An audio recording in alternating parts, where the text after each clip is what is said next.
The new digital world has not eliminated the need for lighting.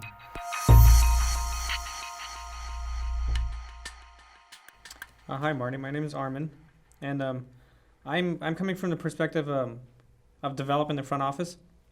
In the past about 10 years, it's been like there's been a big switch to digital, and as a producer, I'm always looking for ways to save money, any possible way. So, is it really cheaper to shoot digital versus film, or is it kind of like vice versa? Well, you live in an area that I very rarely get involved in. I believe it is cheaper to shoot digital and film because you eliminate the cost of buying film stock, and you eliminate the cost of processing, and you eliminate, since everybody finishes in a digital world these days, all the editing, you've eliminated the cost of transferring that film to digital. So in that area, I would say it is probably cheaper. Okay. And do you find now as a camera person, because we switched over to digital, there's more of a reliance on fixing stuff in post, where it'll be like there's a C-stand in the middle of the shot to say, like, we'll fix it in post. And is it possible to fix all those things they keep like referring to? As a DP now in the digital age, post is a two-edged sword for me. Yes, it's very easy to take out C-stands out of the shot, to change the look, to do color correction, that kind of stuff. But one, it's expensive, and two, all DPs are egotists. I want to make this film look like I want it to look. So shooting raw and other aspects of the digital world take some of that control out of my hands. There's an expression, baked in. That's stuff that I do on the set that's inherent to the image that can't be changed in post.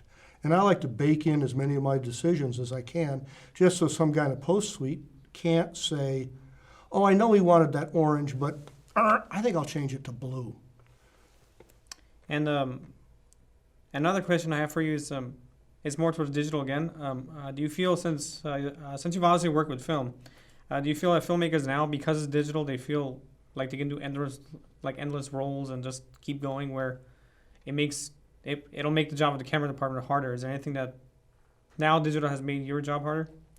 Well, that's two different things. This whole thing about the new digital world where people can do endless rolls and that kind of thing.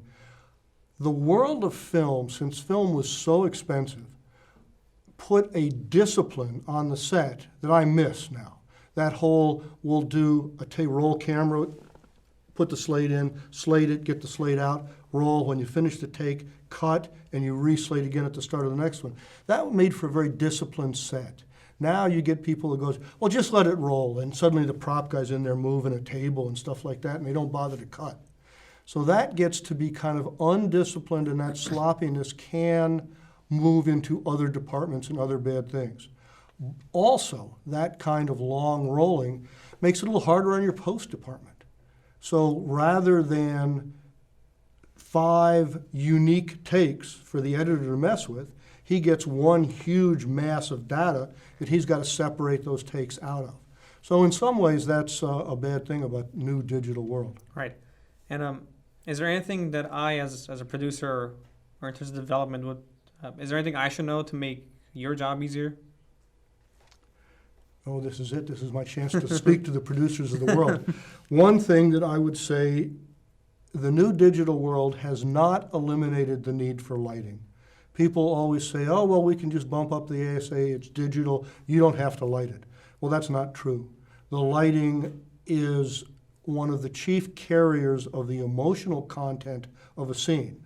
So even though you may have exposure, you don't have the lighting telling the director's story. So that's one thing I would say, is that for the world of producers, you still have to light it even if it is digital. Okay.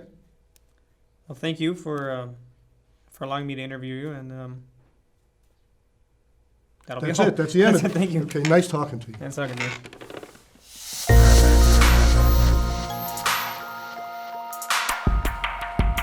Thank you.